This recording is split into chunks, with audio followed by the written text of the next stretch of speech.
Leon Panetta 2019 lecture series. Checks and Balances. Will our democracy survive? This lecture discusses what was the hope of our forefathers. Has it worked?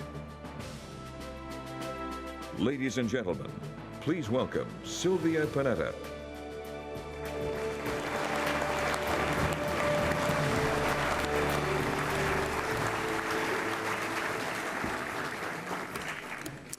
Good evening, everyone, and welcome to the fourth and final event in this year's Leon Panetta Lecture Series.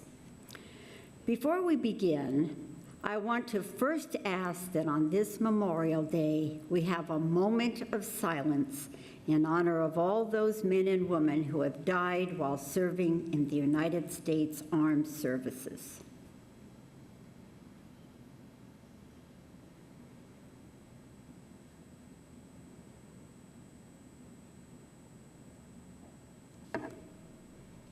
Thank you. This season, we are discussing the health of American democracy, and it is very fitting that we recognize the individuals who have given their greatest sacrifice for our freedom and our way of life. We honor their commitment to country. Our guests and our discussion this evening are particularly fitting for this holiday because tonight we will conclude the 2019 lecture series by looking back to the founding of our nation and to the men who first took up arms to fight in the name of liberty and give birth to our republic. In the wake of victory, they understood that they had to create a system of government that would preserve and protect the values for which they had fought. What were their motives and intentions? In asking this question, it is important to recognize that the founders had a long list of conflicting objectives. Many were the descendants of immigrants who had fled persecution and felt a deep allegiance to liberty. However, a large portion of them were also slave owners. The founders feared a strong executive branch, but at the same time, they acknowledged that the Articles of Confederation, which had deeply favored states' rights, were insufficient to protect the Republic. They believed in free will, but they were also fearful that democracy unchecked would lead to mob rule. It was with this combination of contradictions and compromises that they drafted the Constitution. The question we ask tonight is how successful were the founders? And more importantly, how well are we doing in preserving and protecting the democracy they created? Has the system of checks and balances ensured that no one branch grows too powerful?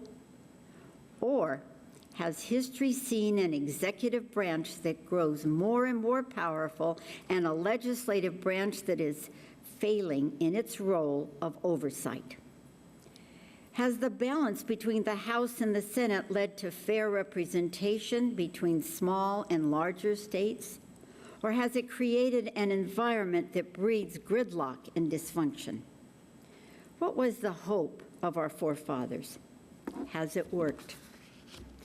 Tonight, Leon will pose these questions and many more to two of the nation's leading presidential historians. It's a discussion that will get to the heart of the issues we've been discussing all season. And as we look ahead to the 2020 presidential election, the topics we cover tonight will help us consider who we are as Americans and the values we have always fought for. Our first guest is a renowned law professor and scholar of American history.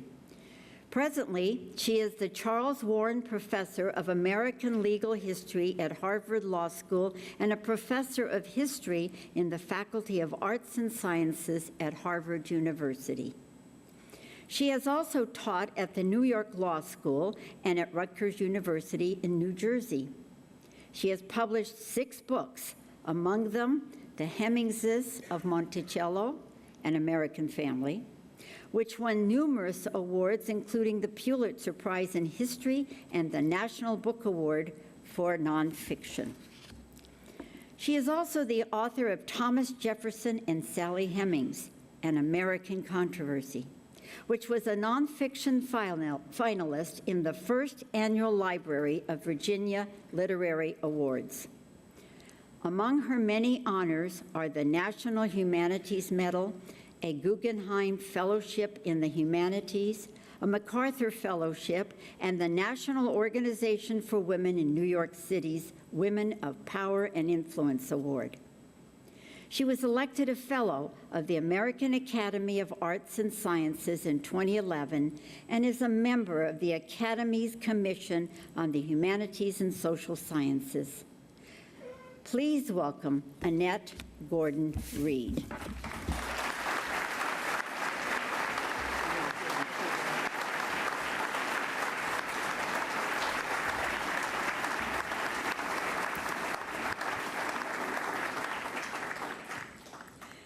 Our second guest is a celebrated author, teacher, and scholar of American history. He is a professor at Rice University and CNN's presidential historian. He has published best-selling books on the presidencies of Theodore Roosevelt, Jimmy Carter, and Ronald Reagan, and has covered subjects including American foreign policy, the Louisiana Purchase, D-Day, the Vietnam War, the Civil Rights Movement, and Hurricane Katrina. The Chicago Tribune dubbed him America's new past master, and the New York Historical Society named him their official United States presidential historian. His recent book, Cronkite, won the Sperber Prize, while his book, The Great Deluge, Hurricane Katrina, New Orleans, and the Mississippi Gulf Coast, received the Robert F. Kennedy Book Award. He has received a Grammy Award for Presidential Suite and 7 honorary doctorates in American Studies. His 2-volume annotated work, The Nixon Tapes, recently won the Arthur S. Link Warren F. Kuehl Prize. He is a contributing editor for Vanity Fair, the Los Angeles Times Book Review, and American Heritage. He is also a frequent contributor to the New York Times, the New Yorker, and the Atlantic Monthly. Please welcome Douglas Brinkley.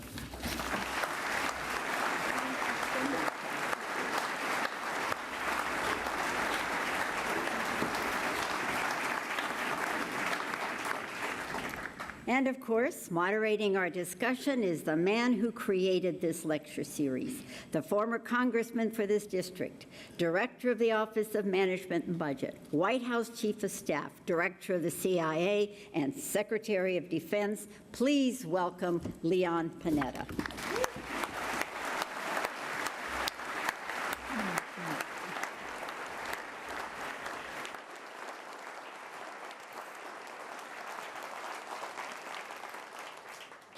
Good evening and welcome to this, our 4th and final lecture for the 2019 Panetta Lecture Series. Today is Memorial Day, and it's a moment not only to remember those who fought and died for this country, but it's also a good time to remember the values and principles that they fought for. Many of those values and principles are contained in our Constitution. The Constitution provided for our system of checks and balances. And that's been the theme of our lecture. Checks and balances, will our democracy survive? We've looked at the rule of law. We've looked at the Congress. We looked at the Mueller investigation. We looked at the courts, and the press. We've talked about President's role as commander-in-chief. But tonight, in many ways, we go to the heart and soul of this issue, which is the Constitution, and what our framers had in mind when they provided the system of checks and balances. Our framers, founders of our country, were the children of the Enlightenment. And this was a period in time when there were philosophers around the world who were talking for the first time about democracy and the rights of people to be able to govern themselves. And it was based on what these philosophers were saying that our founders decided to really put together this experiment in democracy. But they knew that if this experiment was going to work, that they were going to have to limit power. And so that's why they created the system of checks and balances. Has that system worked? What are the lessons to be learned from history? If Jefferson and Hamilton and Madison were around today, what the hell would they say about what's going on? Those are the questions that I want to ask our two distinguished historians. And let me begin with the first question, which is obviously this whole system of checks and balances. It's not, in the Constitution, doesn't have the words checks and balances, but obviously in the first three articles dealing with the Congress and the executive and the courts, they tried to define and limit the powers of each of those branches. I guess the question I wanted to ask you is, why did the founders feel that it was necessary to limit power? What were they afraid of?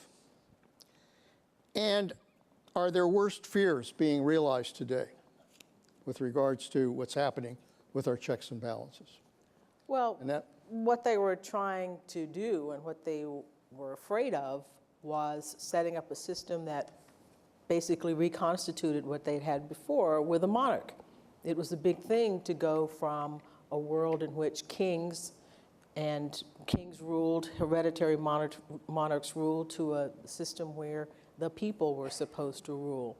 And the idea was you did not want to concentrate power in any one individual because it would replicate the thing that you had with a king. And you wanted the people to be sovereign. So they were trying to set up a system, and they had read philosophers before. They talked about mixed government, the three stations in the states in the society, and these are the people who would check one another and make sure that one person, one entity didn't become too powerful. So they were concerned with having another king. They wanted to move away from that and do something different. Yeah, if you read the Federalist Papers, James Madison talks about how to make sure we don't have tyrants. And that is the key concept and word: tyrants, dictators, monarchs.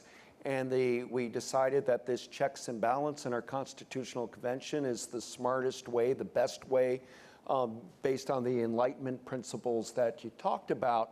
But you know, one of the things we've got to be careful on checks and balances is because we become critics of, well, is the president got too strong and the founders blow it, that we now have these, the executive power, judicial, legislative. But Madison talks about constitutional education, which is what the Panetta Institute is doing and what we're doing here tonight, meaning that you have to have civic engagement and you have to have an educated public to understand the checks and balances, that you have to have a civic education, that a democracy is only going to work. You can write a constitution and do three branches, but if you don't have an informed and activist citizenry, it's going to be for naught. And I constantly am amazed at the wisdom of our founders, of our Constitution, of Madison in particular. But we are in a kind of a crisis point right now, that there's seeming to be Congress, as I speak to you today, has a 15% approval rating. The executive power keeps getting stronger and stronger all the time. The courts are getting very polarized, and so it's timely as we head into 2020 to start thinking about what did we mean with our Constitution. Is it working for us now? Yes, we're all here today. Our Constitution in many ways is working, but it's under intense strain. And I think it's made very difficult by President Trump, because he doesn't seem to care about the Constitution, because he didn't do constitutional education in his own life. So he's operating as a gut player and an action player. And that at times can be dangerous. That's a road to being a tyrant. John Adams famously noted, and I quote, "There was never a democracy yet that did not commit suicide," unquote. You know, you've talked about kind of the president's view of his powers and how he's dealing with the Congress and rejecting their appeals for information under checks and balances. The Congress itself, Republicans and Democrats, are probably more partisan and divided than they've been in a long time. And the result is that the president and the Congress are not governing. Major issues, whether it's immigration, whether it's infrastructure, whether it's the budget, whether it's health care, are not being addressed. So I guess the question is, are we in danger of undermining our democracy? Well, certainly the founder that I know the most about would be Jefferson, and his idea was, as Doug said, that a democracy required an educated populace. That's why he wanted a public education system in Virginia. He thought that you couldn't do it unless people could read and understand their rights, understand history, and see how it applied to themselves. I mean, things may seem bad today with the politicians, but a lot of it has to do with the electorate. I mean, if people are involved, if people were involved in these situations, we're vigilant. I know it's difficult to do it. We have issues of voter suppression, the issue of money in politics, which I think they would not have anticipated at all. I mean, they would have thought this is bribery, that kind of participation, that this is what this is. And so there are lots of modern innovations, things that might be necessary. Money could be political speech. I understand the court has ruled that, but there are a lot of things that are going on today that I don't think they obviously could not have anticipated and would have affected the way they saw how democracy is planning itself out. So a lot of this is a problem with politicians, Congress, the president, but a lot of it is with people as well. If we were more vigilant, if we were active, if we were involved in these kinds of things, we might not have a sense that we are in crisis. Yeah, and when we look at our Constitution and we look at our three branches, the Constitution was written, but they didn't say anything about two political parties going through warfare in the way that we do. If you cut to the election of 1800 with Thomas Jefferson and John Adams, it's just brutal. And there's a fear by some people that a democracy can't absorb this kind of name-calling, mudslinging, tearing down of candidates. And once you elect a president, do we have an ability, after that kind of heated warfare like we had with Hillary Clinton, Donald Trump, can the new president be accepted as a real president? On close elections, it becomes problematic. I mean, when George W. Bush beat Al Gore, many Democrats said Al Gore should have been president. He won the popular vote, and Bush is not a real president. And I see this in the early founders with a man named Charles Thompson, who was the secretary of the Continental Congress, meaning at Philadelphia, he called everybody together on he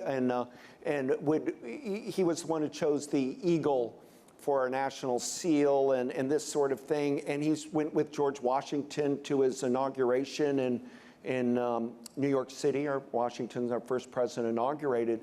And Thompson in 1800 gets really worried that we're not building the presidents up enough. And there becomes kind of a cult of George Washington. We name our nation's capital out of him. Washington's on our dollar, our quarter now.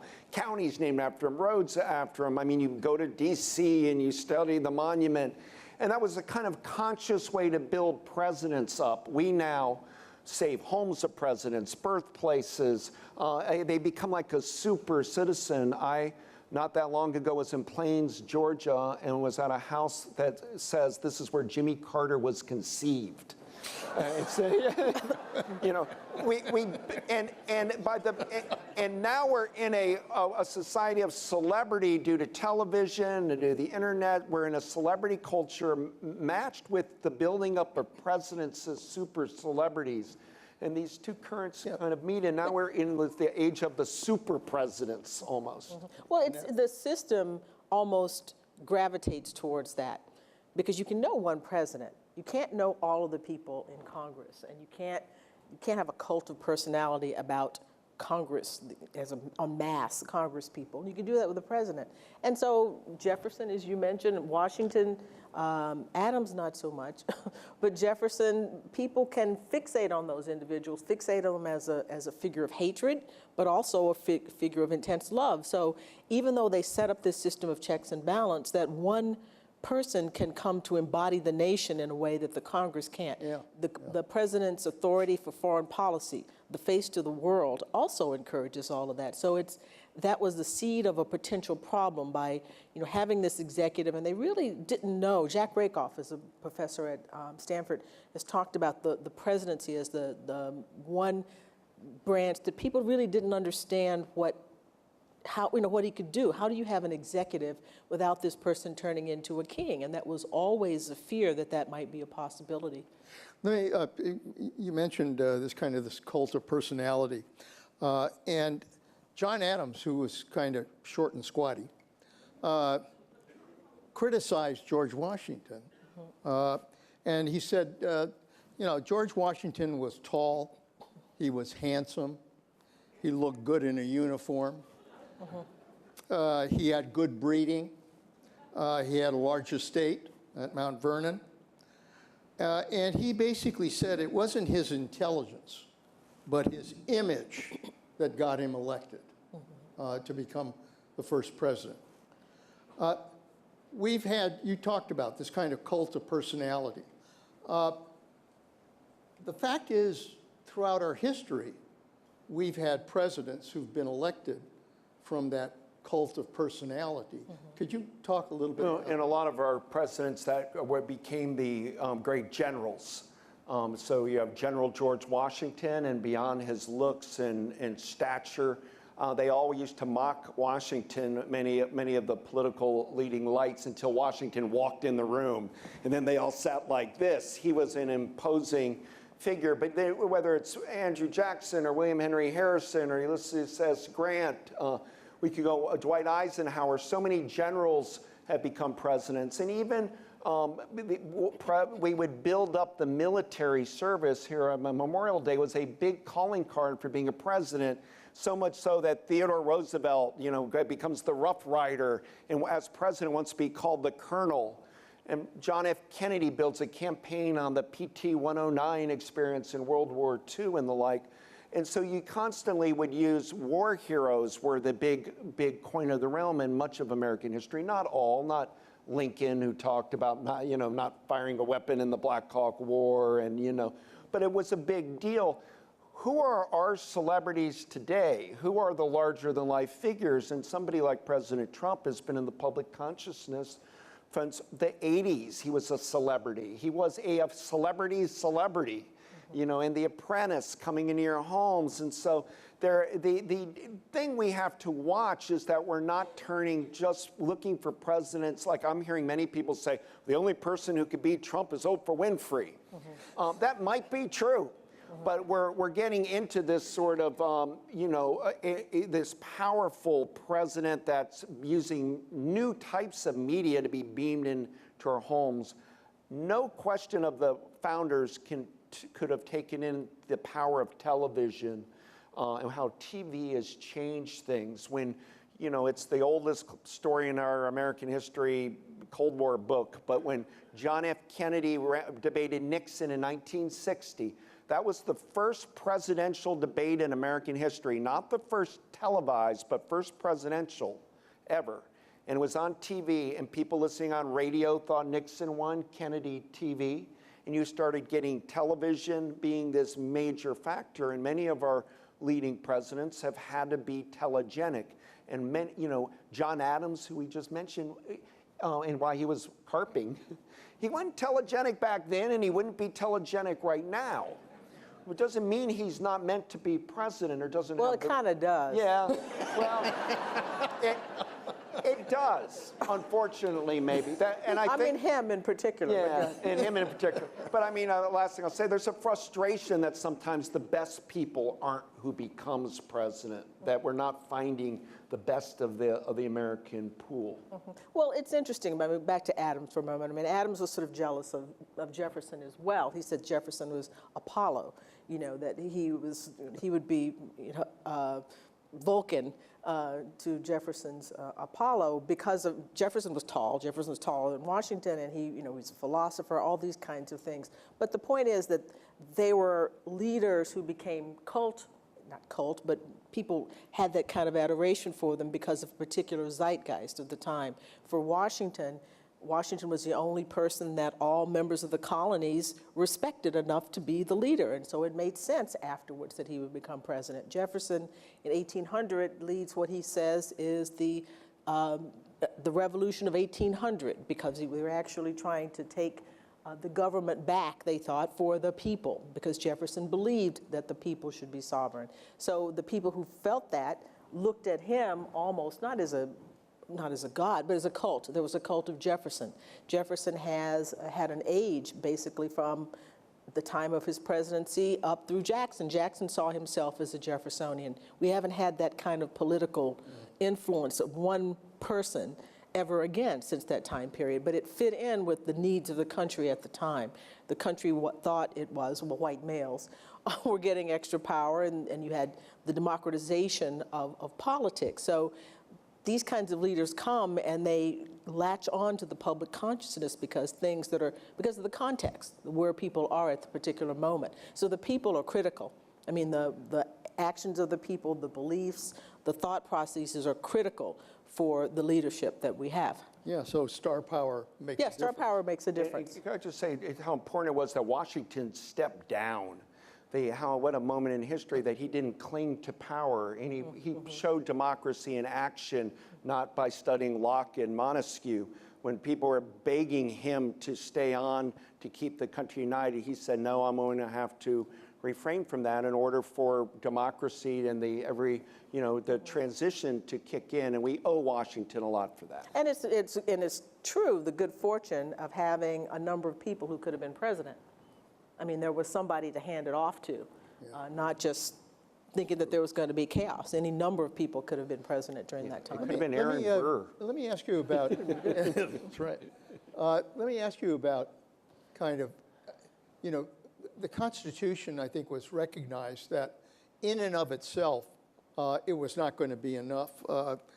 Matter of fact, Washington at one point had a famous, in his inaugural address, said, no mound of parchment can be so formed to stand against sweeping torrents of boundless ambition and corrupted morals. So Constitution wasn't going to just do it on its own. Hamilton in the Federalist Papers wrote that the people will have to decide whether you can establish a good government from reflection and choice or accident and force.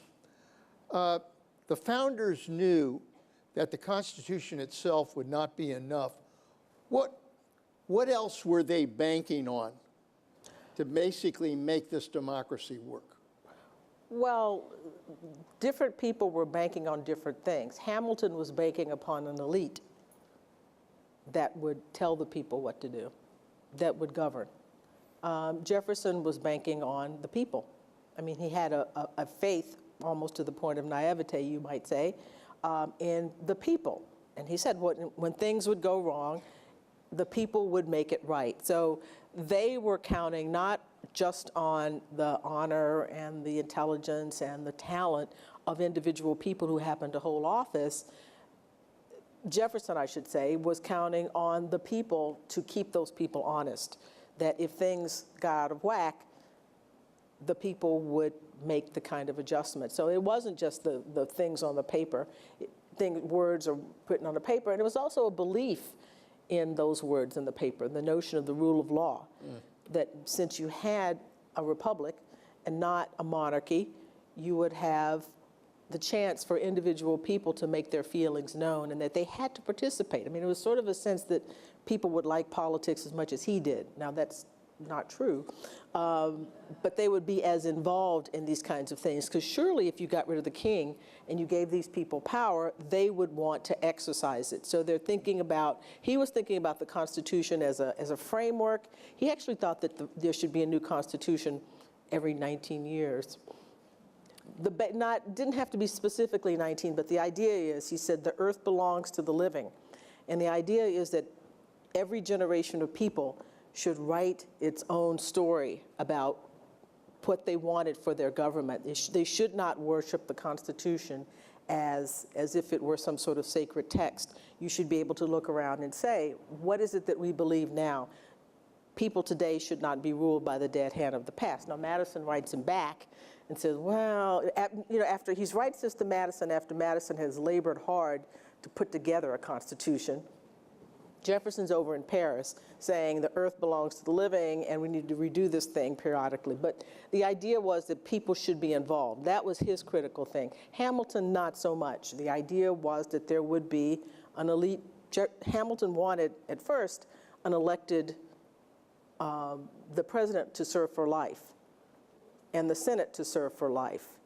So he thought that there would be, those people would provide the stability for individuals. So that's what he was hoping, that there would be. He knew that didn't get that part of it, but he thought that the system would develop so that the elites would have a way of managing the people. Well, exactly, and I would just add that it speaks for itself with what is the First Amendment of the Constitution: freedom of speech, journalism, that we need reporters to keep an eye on potential scoundrels and tyrants, and the cornerstone of our Constitution is really the First Amendment, the freedom of speech. And so why some people have been very upset in the last few years when President Trump called the press the enemy of the people, it is anti-historical. It's not what our country's about, that the press is somebody, and journalism is what makes democracy tick and work. And our founders recognized that and had the foresight to make it the First Amendment. Annette, you've written about this, but I think it's, this interesting dilemma about Jefferson puts into the Declaration of Independence that we hold these truths to be self-evident, that all men are created equal. And yet he's a slave owner. And he has a lot of qualms himself about how to deal with this issue. But there are some books out now that kind of say, the framers basically were racist and just, were trying to protect slavery. And there are others that think that, our forefathers were really trying to protect the unity that was needed in order to pass the Constitution, because they were dealing with states that had slavery. So tell me, where were our forefathers coming from? What was motivating them to deal with that? I don't think it's either or. I think they were racist.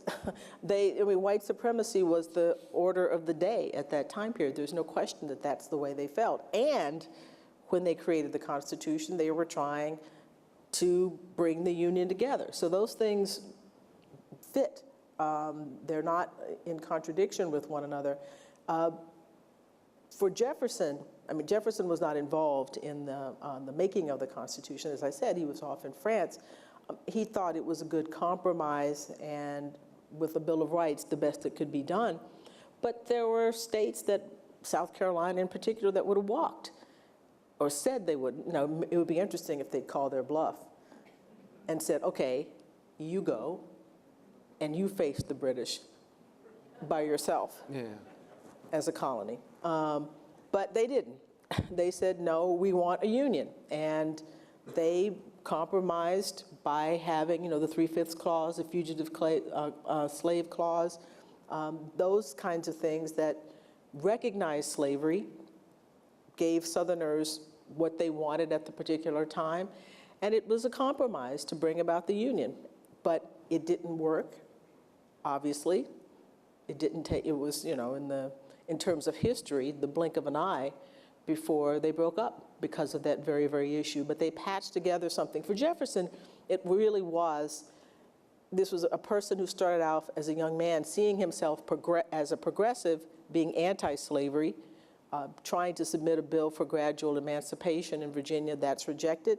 He decides that he has other things to do, which is basically the American Revolution, building the United States of America, saying the next generation of people will deal with this question. And that's not satisfactory to us, but that was his idea. It's like, there's this thing out here, there's a problem that we have to deal with, but that will be dealt with in time. We have to fix this particular situation, get the United States on its feet. And it turns out that would be, he says, you know, in 1821 with the Missouri crisis, that slavery would be the rock upon which the Union split. And that's what happened. So it's kicking a can down the road, thinking that he's taking care of one thing, and in fact, there's this other thing over there that will end up destroying it. Doug? Well, I think you know, one of the things we have to watch today is the disease of presentism, where we're looking at all of history from the way we look at things right now. And so you have to put yourself back in different generations. And there are variations. If they were all racist, the founders, there are some that seem to, in a writing, show more enchantment towards an enlightenment. I think John Adams comes out better in history for some of his writings coming from Massachusetts, and as later John Quincy Adams, who was president, goes back to Congress and fight for abolition. Some of those figures of that era come out better in a modern context than a slave-owning Southerner, or Jefferson writing the Notes on Virginia, which has really very, bedrock racism in that text. So there we can look at the right, all we're left, historians read other people's mail for a living. We're reading their diaries and letters and things, and we can just judge. We were talking earlier today with Secretary Panetta and Annette, and we were talking about, you know, sometimes that, like Thomas Jefferson's early years, we just don't have some of the records. They don't exist, so we're left with just spotty records on some of these people's thinking. But the problem in the 19th century, people like Daniel Webster and Henry Clay and James Calhoun were really, could be almost seen as large as presidents because they were doing the wheeling and dealing in Congress. And, you know, Lincoln comes in as president in 1860 and isn't even on the ballot in 7 southern states. And now he's president. And I wrote a book on Theodore Roosevelt once, and TR believed that executive power was going to be the new wave of the 20th century, that 19th century may have been Congress, but the 20th century, and he said if Lincoln could emancipate the slaves, I can use executive power. And when TR uses it for things that I care about, like saving the Grand Canyon with an executive order so it doesn't get mined for asbestos, zinc, and copper, you cheer bold executive power. But when a president you don't like does something you don't want, you say, my gosh, they're abusing executive power. So the point is, it gets down to the genius of our Constitution, that we do have checks and balances, that at least we think we do. We don't know whether in a constitutional crisis right now, this moment, with the president being subpoenaed and ignoring them. But some of our history shows that there are checks, Nixon being a big case in point, when the courts come in and say the Nixon tapes do not belong to you, Mr. President, and we're able to inhibit a presidential overreach. Well, the office is intoxicating. I mean, when Jefferson's president and he gets the chance to buy Louisiana. There you go. There you go. He buys Louisiana, right? Hell of a deal. It's a hell of a deal, hell of a deal. And he's worried, so he drafts a constitutional amendment and then kind of puts it in the drawer. He doesn't think he needs it, and sort of rationalizes that the first order of life is self-preservation. He saw the maintenance of that territory as a part of maintaining the United States of America, so you do it. So at one point, people who are states' rights, when he gets to be president, and he has federal power and he has this opportunity, that's what he's going to do. And so it just shows itself throughout the years, and you do have to have a Congress to check, and in the court, ultimately. I will say one thing about JQA, John Quincy Adams and the Adams. John Quincy Adams and this is the dilemma. John Quincy Adams, old man eloquent, was wonderful on the question of abolition when he goes back to Congress. But John Quincy Adams was an absolutely as racist as Thomas Jefferson. I mean, his letters, his diaries, I mean, he was a racist, but he understood, not everybody who was anti-slavery was anti-racist, but he understood that slavery was wrong, and he actually worked against it. So these racial attitudes, this is something that is very, very tricky subject, and it's something we don't think about that much, but it was as much the currency of the day as attitudes about gender, about men and women. Let me ask you something about executive power.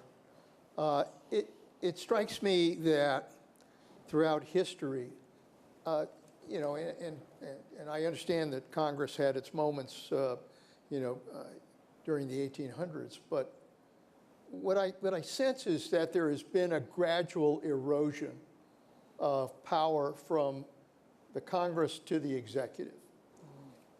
And, you know, what strikes me is, for example, the president obviously is commander-in-chief.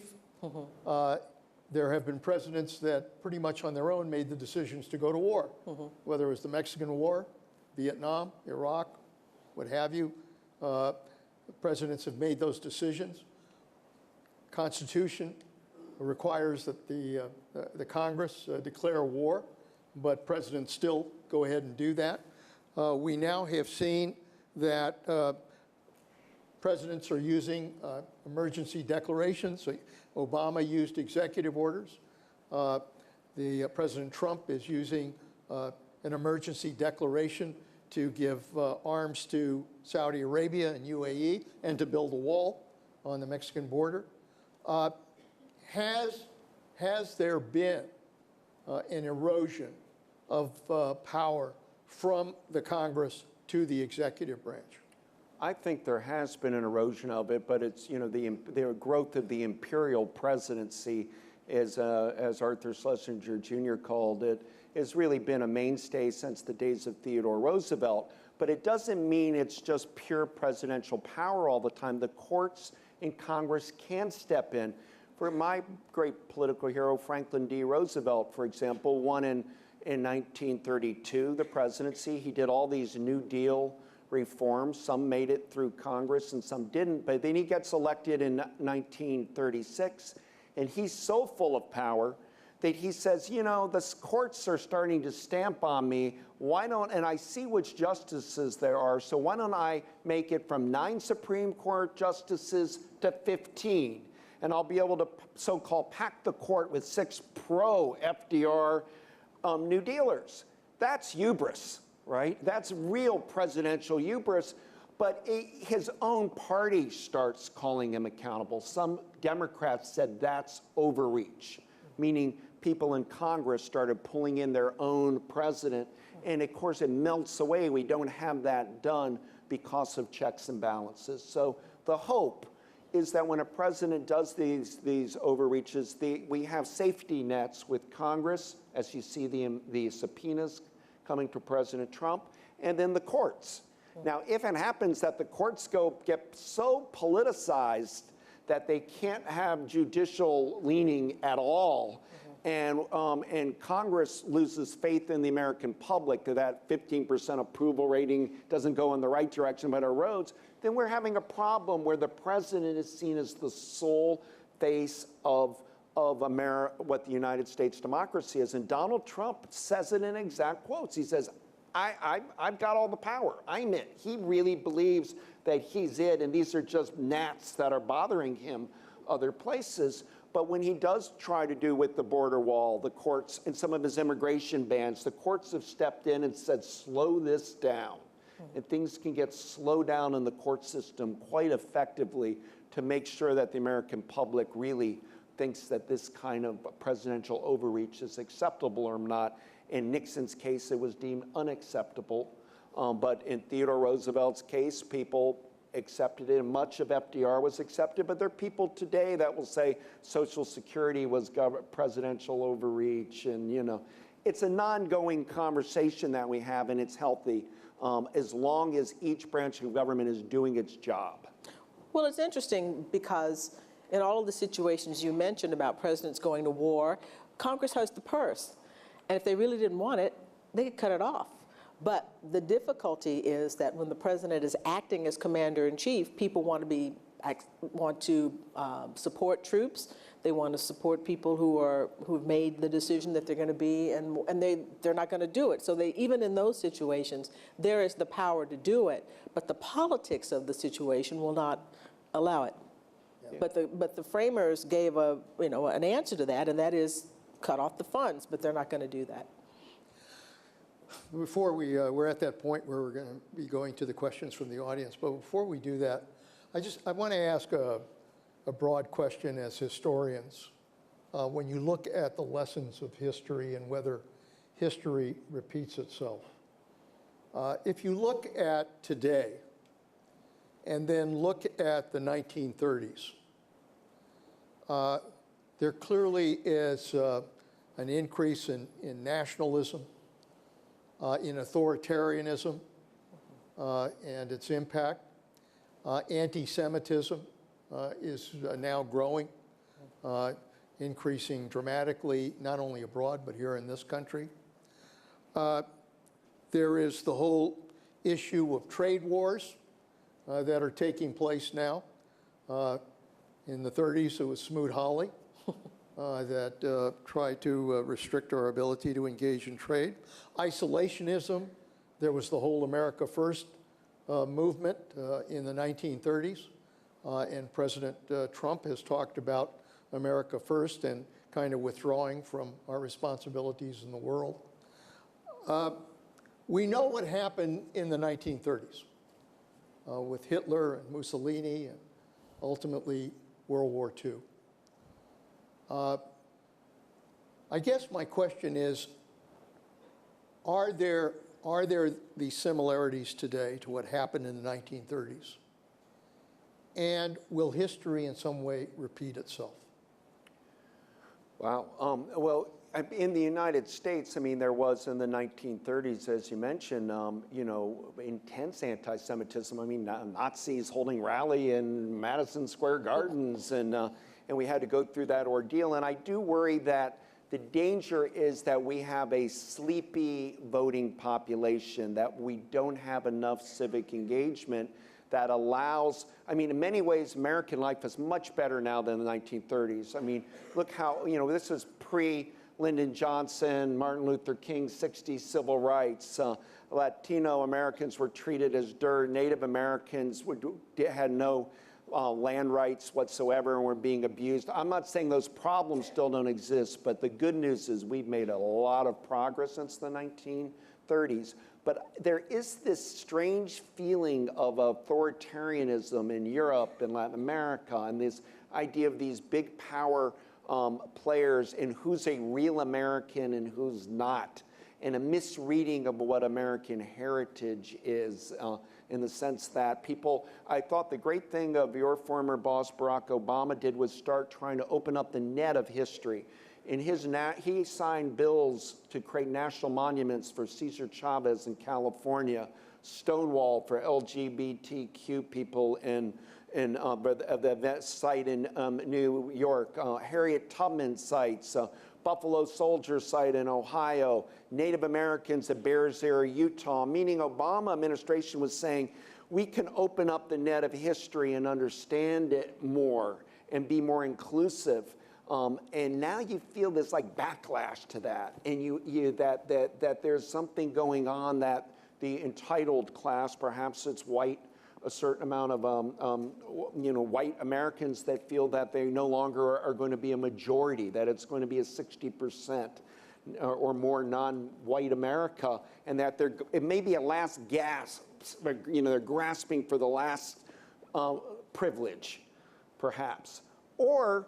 This could just be a fad we're going through right now. I mean, maybe we'll shake out of it here in a couple of years, but there are danger signs to our democracy right now coming out of Washington, D.C., and the dangers are, in my mind, a president that doesn't just use executive power the way Barack Obama may have or George W. Bush, but is potentially abusing power. And the abuse of power is what is at the core of the Mueller report, and that our country is starting to debate.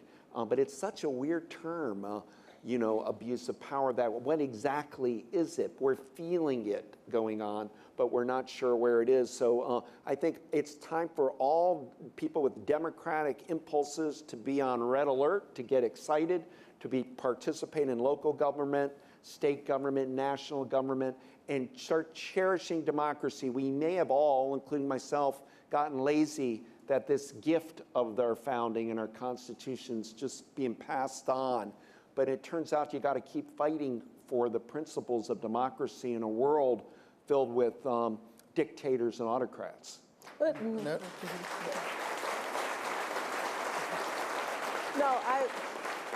I agree with that. It's an interesting time because, as you said, this is not just an American phenomenon.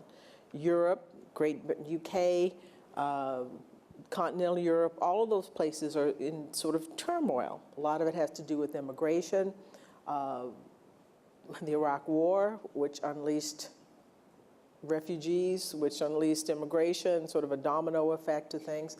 Things here, a backlash perhaps to an African-American president, a sense of the changing, a sort of a symbol of the changing of society. There are cultural forces at play that are making people uneasy. And when that happens, you do worry about a demagogue. You do worry about the sort of loss of faith in the government, the loss of faith in the government that's supposed to be us, after all. It's not supposed to be some entity out there that is divorced from us.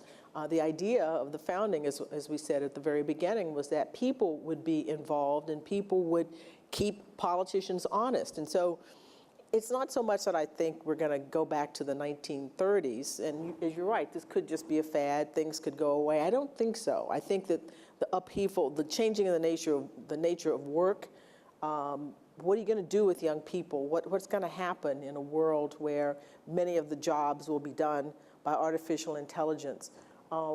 Where do we go? How do you keep people occupied? Do you need a guaranteed income, minimum income for people when they don't have jobs? When technology changes things, I think there's a sort of an unease about the future, and that's when people can come and take advantage of us, and that's why, as Doug was saying, everybody has to participate and be vigilant. It's left or right, whatever. People have to have a sense of ownership in the government and debate. You ought to be able to talk about these kinds of things and discuss and dispute without making the other person worthless or feel that they're worthless, because lots of times you can persuade people can be persuaded. That's the only choice we have here if we're actually going to have a civic culture, and that's what has to take place. We have to participate, and we also have to try to approach everybody with as much good faith as you can in this discussion, because it affects all of us, and this is our future. Very good. That last part is what democracy, the only way democracy functions is if there's mutual respect and people willing to listen to one another without just, thinking that the other side is the enemy, period. I'd like to take a moment at this point to recognize our question review team. They're the people, as many of you know, that select the questions that will be presented to our speakers, and I'd ask you to hold your applause while I introduce the entire group. They are Eduardo Cuevas, who's a reporter with the Salinas Californian, Fran Gaver, our veteran question review team member, David Kellogg, who's managing editor of the Monterey Herald, Doug McKnight, who's a reporter with KAZU Radio, and Sarah Rubin, who's the editor and CEO of the Monterey County Weekly. Would you thank them for us?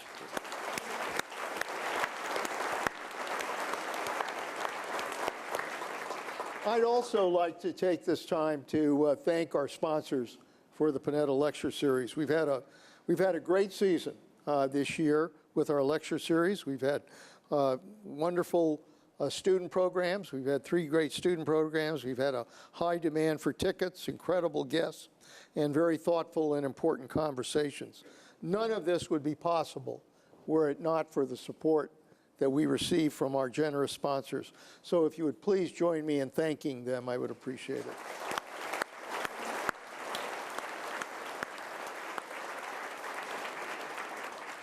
it. Madison, first question. Madison said freedom of the press is the one right that guarantees all others. What would Madison think of our press today? Well, you know, it is another bit when people worry about American decline. As mentioned, I had written a biography of Walter Cronkite, and when he left the evening news in 1981 as our kind of referee, the most trusted man in America, media press had about a 65 to 70% approval rating. And since that period of time when we would tune in just to 3 nightly news broadcasts and reporters were on a high, the public has gotten angry at media, and we're living in this age now because of the internet, people aren't sure what's facts and what's fake. How do we solve that? How do we create an honest debate if people are operating on different false premises with no referee? And you know, one of the things that Cronkite had said to me, which I think we haven't done, is he said middle schools and high schools have to start doing a class. When he was young, he had to take typing. Cronkite said they need to take how to use the tool of the internet. That we're turning, you can clap for that. That is basically, they're saying we're turning over this whole world of information to kids that are 12, 13, 14 without any instruction manual. Just go at it. And you're wondering why there's a proliferation of hate sites and bad news sites and bots and, you know, all of this going on. We're not doing our job as making sure our young people get educated on how to use that as a tool and not use it as something that abuses our democracy. Annette? Well, he had many feelings about the news. I think he would be aghast at the focus on private lives. You know, that would not, you know, what is that about? And at the same time, I think he would be, you know, upset at any notion that the government would try to tamp down on news sources. So this is just a world that is so different from what he could possibly have imagined. I mean, we have a press, but we also have a system with the internet now and social media where there are no gatekeepers. So everybody's the press, in a way. I mean, I feel like if I'm posting on Facebook or Twitter, I feel like I'm a journalist in a way. If I'm commenting on things and speaking to people and, you know, my followers respond back. So this is just a world that would have been unimaginable to him and actually probably quite frightening. Has it changed the modern presidency? You know, what's happening with social media, the use of Twitter, the way presidents communicate with the world. Oh yeah, I mean has it changed the presidency? Oh, absolutely. I mean, President Trump knew how to use that medium. He was a genius at using that medium, and he understood that was a strength for him, that you could go directly to people and make his feelings known. I think lots of times presidents have wanted to sort of bypass, but then I guess it was Carter who did the speech with the cardigan or whatever, the Malay speech, the infamous Malay speech. But now the president can go on to Twitter and he can say directly to people what he feels and do policy that way, and that was so shocking to people at first. But now, I think it's something that will probably stay. I guess the next president may or may not want to do that, but I guess President Obama had a Twitter feed as well. I don't think he tweeted as much as the current president, but he was very good at that. So it has changed things remarkably. There is no gatekeeper. There's no filter. The president can go directly to people. Yeah, and obviously we judge presidents by how they are with communicating, and you'll find in history. You know, Theodore Roosevelt would always have cartoonists around him and would use the cartoon as his form of media of that era. And then you have FDR, who, you know, radio wasn't invented by FDR. I mean, Herbert Hoover could have used it, or Calvin Coolidge, but they didn't use the medium, and FDR did with radio. And then I mentioned John F. Kennedy started holding White House press conferences and just doing this trapeze act, or just throwing questions and answering it on live TV. And then Reagan learned how to perfect State of the Unions and these major speeches. And Barack Obama was the big deal, the BlackBerry president. He had a BlackBerry. Trump took Twitter and ran with it. And we still haven't caught up with it because social media is a big phenomenon, and Donald Trump sees the world as how many followers do I have? And he judges power. He's interested in celebrities that have a lot of followers. If you're a congressperson or a state representative and don't have Twitter followers, Trump thinks you're a loser. And you know, but how long's Twitter going to be the big deal? There's going to be something new coming up, and it might be we have to find ways to restrain some social media. I mean, Facebook has taken off people that are Holocaust deniers, gone.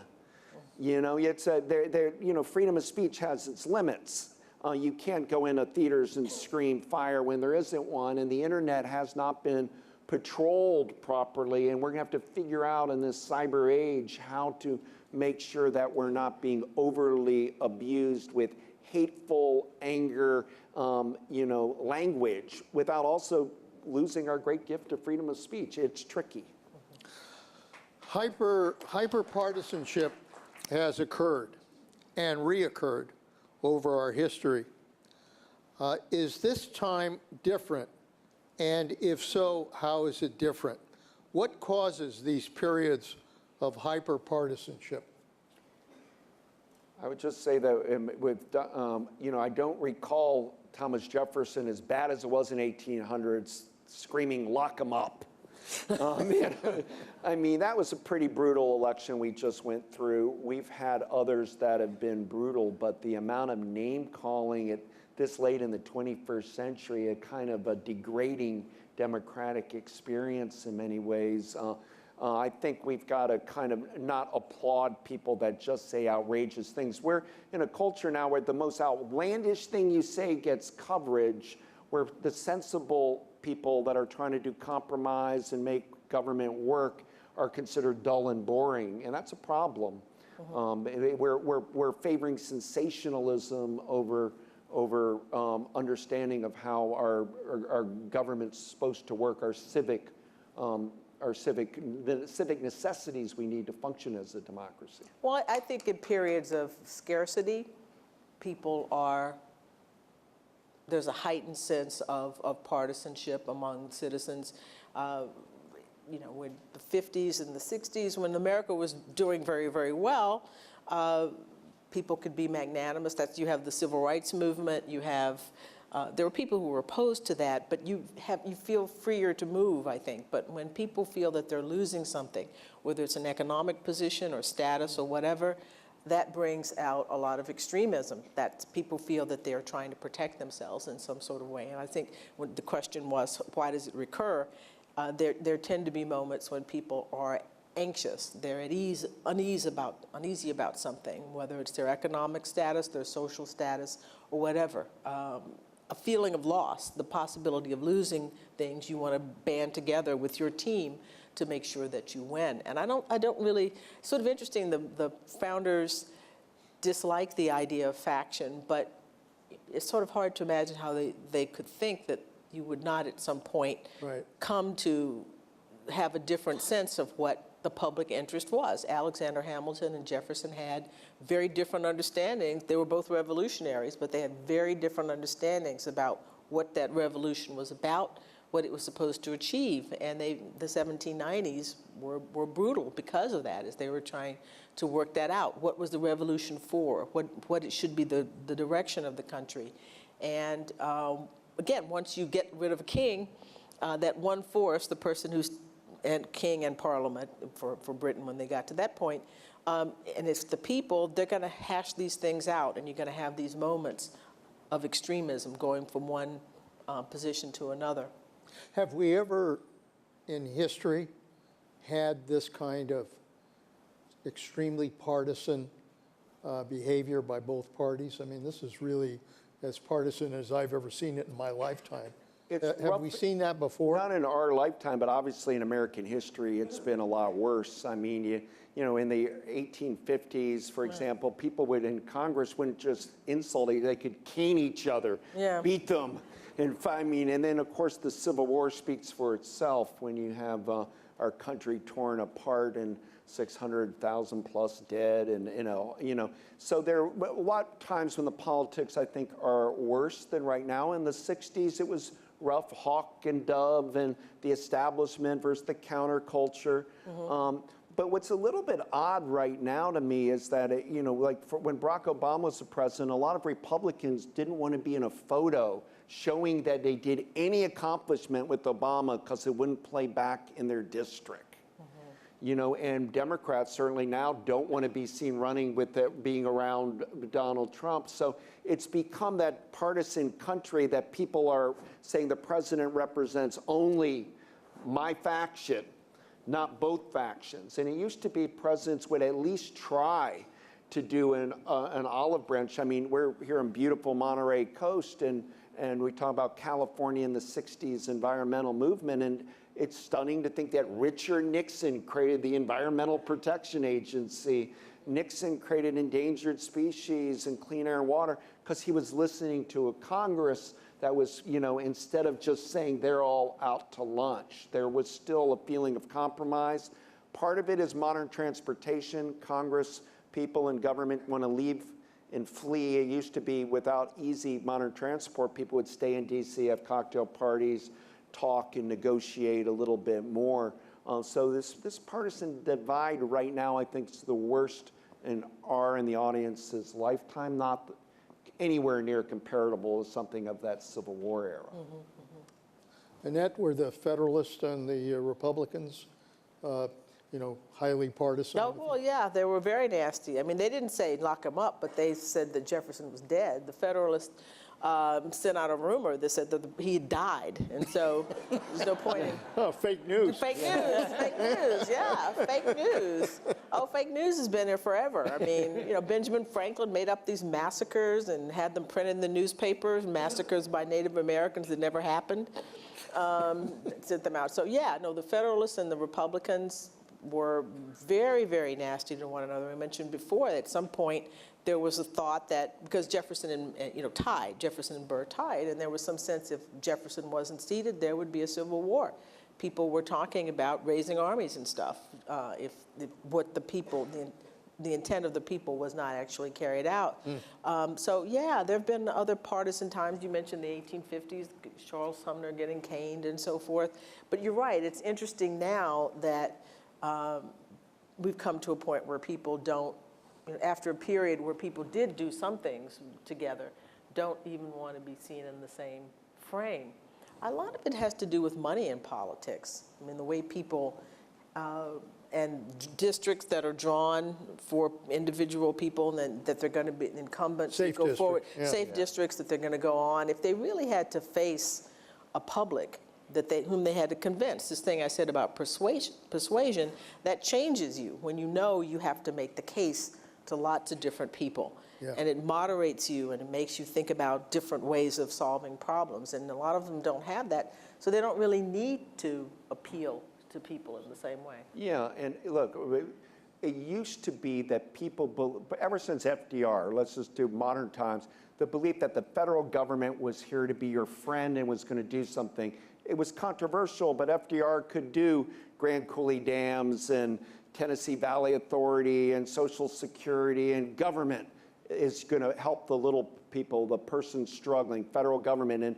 And Truman creates national security state with NSC and CIA and government, and then and the GI Bill and all of that. And then you get Eisenhower does the interstate highway system and the St. Lawrence Seaway, and John F. Kennedy, all of us 50 years ago were going to put a man on the moon and bring him back alive. It was bipartisan. And Johnson's government with the Great Society, Medicaid, Medicare, and Jimmy Carter creates FEMA and Department of Energy, and then Reagan. And when Reagan gets elected, it's the beginnings, and Reagan was a highly rated president and a good one. But there starts creeping in that the federal government is the enemy, that the government is the problem, that they're overtaxing you, they're ripping you off, they lied to you in Vietnam, that there's something wrong with Washington, D.C., and that politicians are no good. And yet you could say, well, what about Clinton and Obama? Well, Clinton did triangulation to get stuff done. And Obama had to become like a firewall to protect the heirlooms of the federal government. Don't touch Social Security, don't drill the Arctic, don't undo Medicaid and Medicare, and got the Affordable Care Act in. But there are too many Americans right now that think the enemy is the United States government, and that number is high. And how are we going to build our country when you have many citizens that think the enemy is within, and it's called, it's the whole, everything since Woodrow Wilson and the Federal Reserve is the enemy. That leads to conspiracy theories and a kind of a neo-Civil War-like feeling in the country. Well, the government is an enemy unless the government is doing something for me. And everybody has something that the government is doing for. It's just that when the government is doing something for that other person, the government is the is the enemy in a way. And so that's, it's an interesting idea when we are supposed to be the government. We are supposed to be the people who vote them in and keep them honest and, vote them out when they don't do the things that we think are right. They're not some foreign, entity that has nothing to do with us. But I think you're right. There's a different understanding about the government, particularly, as I said, when they're doing things for other people. Yeah, I mean, an interesting point. I mean, I think I've never met a farmer who thought that the government was a friend. Basically, farmers have always said, stay out of my life. On the other hand, with all the support price programs, and with the program, the president just announced another $16 billion in aid for trade, the farmers are going to get the benefit of that. And yet it is government providing that payment. And so, you're right. I think it depends on who you are. I was out in Idaho. Getting the benefit. I was out in Idaho some years ago, and I was talking to a group of people, lovely people, but I mean, the story is that their forefathers came there on their own, effort by themselves, carved out this space, and it's like, wait a minute, wasn't there an army that? Wasn't there's irrigation, there are all these other kinds of things where they did things by themselves, but they had help as well, and it was a government as well, but people don't think of that as much. What we had at the time of the Founding Fathers was something common, which was we fought for American independence against Great Britain, and we don't want a monarchy. And that's what they shared. What other factional differences there was, you had in the Cold War, we had the Soviet Union. What is it that unites America today? From the Cold War gave us always a proxy for it, but now we're kind of left on our own and we're turning inward on each other. Speaking of the Russians. Speaking of the Russians. We must always speak of the Russians. Have foreign governments ever interfered in U.S. elections in the past? People assume they did. People thought interfered. Well, as a member of the CIA, I have to be careful. I was going to say, Leon, Senator. I mean, I think the reality is that governments have tried to interfere in elections throughout. Look at Woodrow Wilson in World War I when we had to deal with the so-called Zimmerman telegram, from Germany trying to incite Mexico to attack us, so we would be forced to fight on the border instead of getting involved with the Arab War. There's always been diplomatic, meddling, if you like, or in foreign affairs, meddling in our democracy. But the cyber world, I keep getting back to it today, presents really new challenges. In cybersecurity should be the top of all of our list of concerns. What happened in 2016? What if Russia or China tries to undo our democracy in 2020. And I'm concerned about it more than I perhaps think people were, back with one telegram or one intercept or aspire to here or there. It can be done now in a very direct way on election day. Mm-hmm. And certainly fomenting dissension among citizens, as I mentioned before, with thinking about the internet comments that you think you're talking to somebody, a neighbor, and you're talking to, it's a Russian bot or something that you're discussing things with. So we're in a very complicated time. But this is certainly the first time we've had as bold an effort by an adversary to try to interfere directly in our election process. Yes. I think everyone acknowledges what they tried to do in 2016 and 2018 and possibly in 2020 as well. And a lot of that relates to social media and the ability to impact through that source. If checks and balances in our Constitution are no longer working as they should, how do we, the people, keep government power in check? Sue. No, just kidding, just kidding. But I'm only, like if, for example, if you see the Obama Interior Department doing an overreach on some land in the West, there are lawsuits that go, and that slows things down to people can see whether it's overreach. Suing has become an American tradition, for better or for worse. And the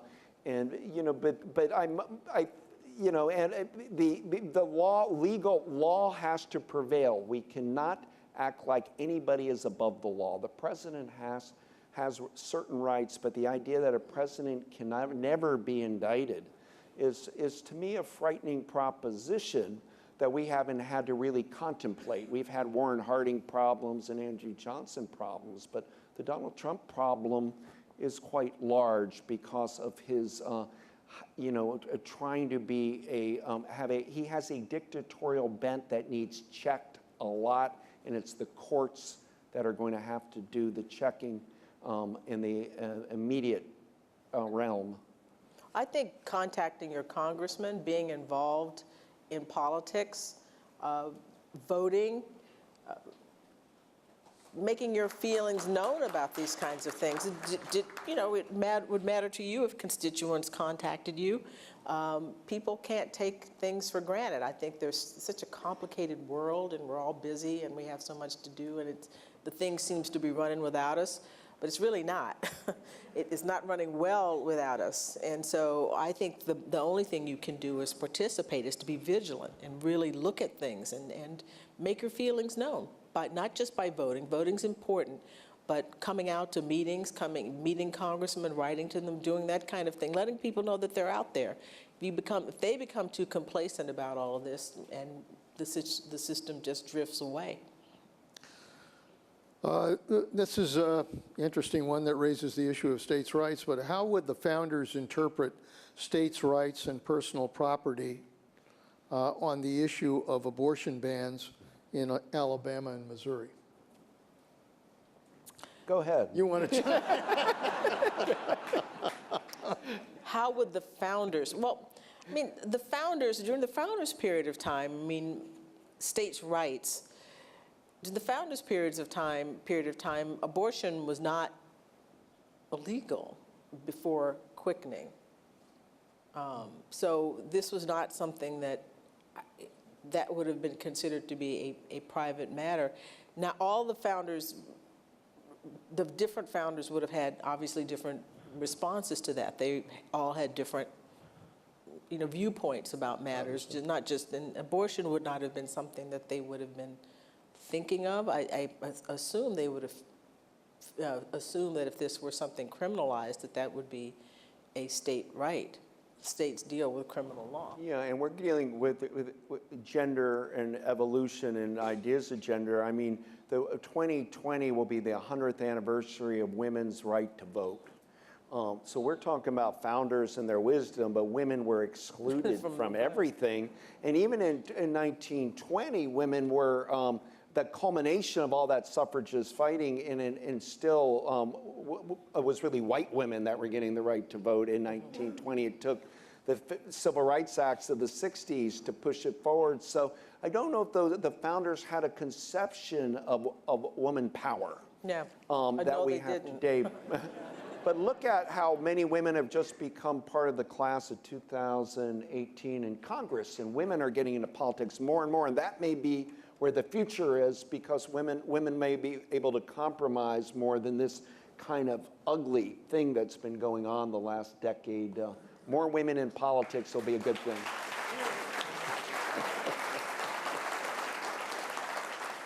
Let me ask you on the power of impeachment, which is provided in the Constitution, which is provided to the Congress to be able to move against a president who violates the law.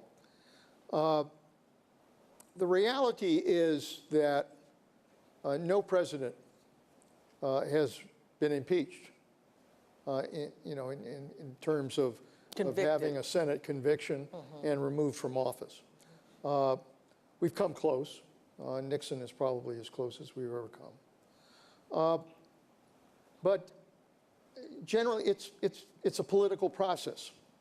So obviously, parties are going to play a role in determining what happens with impeachment.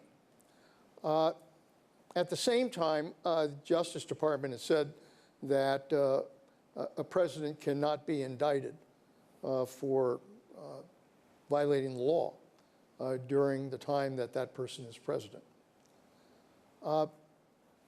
What would our forefathers say to a situation where if you can't impeach the president because of the politics of the Congress and you can't indict the president, then what would our forefathers say should be the recourse to deal with a president who violates the law? Where the hell do you go? Well, that would be checkmate. The Justice Department, that's the Justice Department policy. That's their opinion. It's not, so it's not entirely clear to me that the founders would have agreed with that opinion because it would be checkmate. If you're saying you can't, well, obviously they ought to be able to impeach. That's a political question. That's because they don't want to. It's not that they don't have the power. The DOJ rule is something separate. The impeachment power is clear. The DOJ rule is something they made up. So I think the founders probably would just unmake that up. Yeah.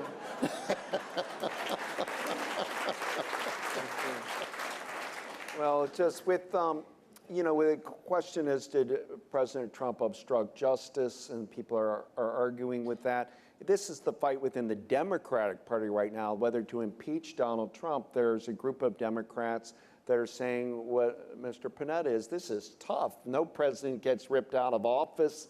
They have all this presidential power. You can try to stain them with the eye in history that Congress right now in this climate very well would move to impeach Donald Trump, but the Senate would say no, and Trump could come out as, I told you they're just the obstructionist Democrats and use it for political leverage.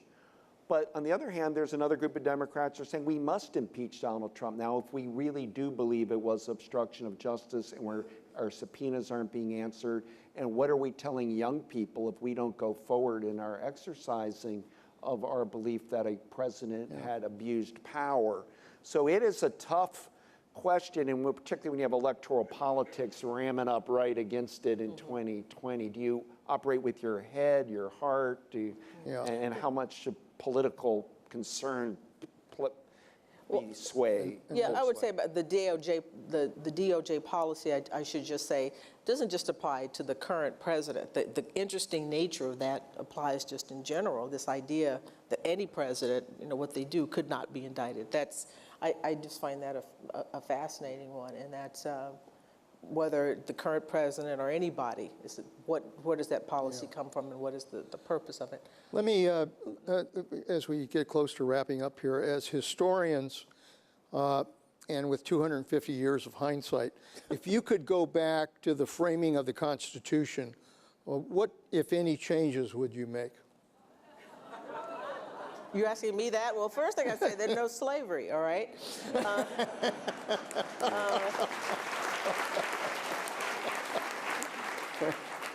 Okay, but seriously, no, that was a serious answer.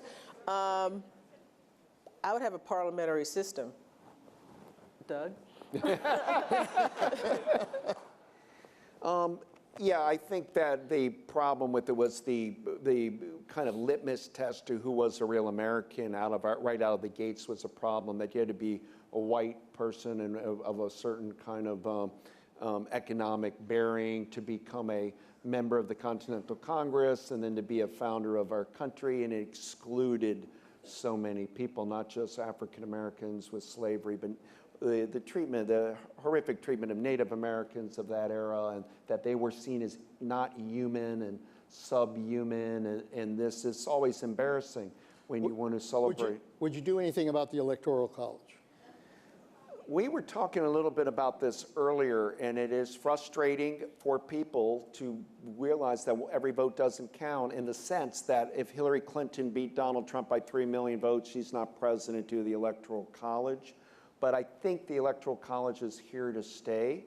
I don't think it's going to be done away with, and I know that disappoints a lot of young people, but we have a hard enough time with right now, like if you look at 2000 with Florida and dangling chads and Bush and Gore and recounts in Florida. Imagine a close election where every county, every state has to be recounted.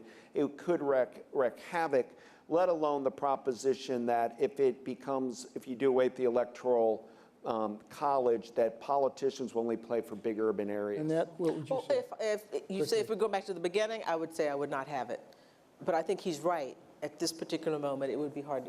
Small states are not going to vote to get rid of their power. They're not going to do that. We've come to the end of this session, and again, I want to turn to the audience and tell you that in talking about the Constitution, it begins with the words, "we the people." And I think the one thing I've learned from this session, and frankly from the other sessions we've had, is that ultimately it is we the people that will decide whether our democracy survives. And the only way we the people will do that is becoming active and interested and vote and participate in our democracy. That's what this lecture series is all about. Thank you for supporting us, and good night.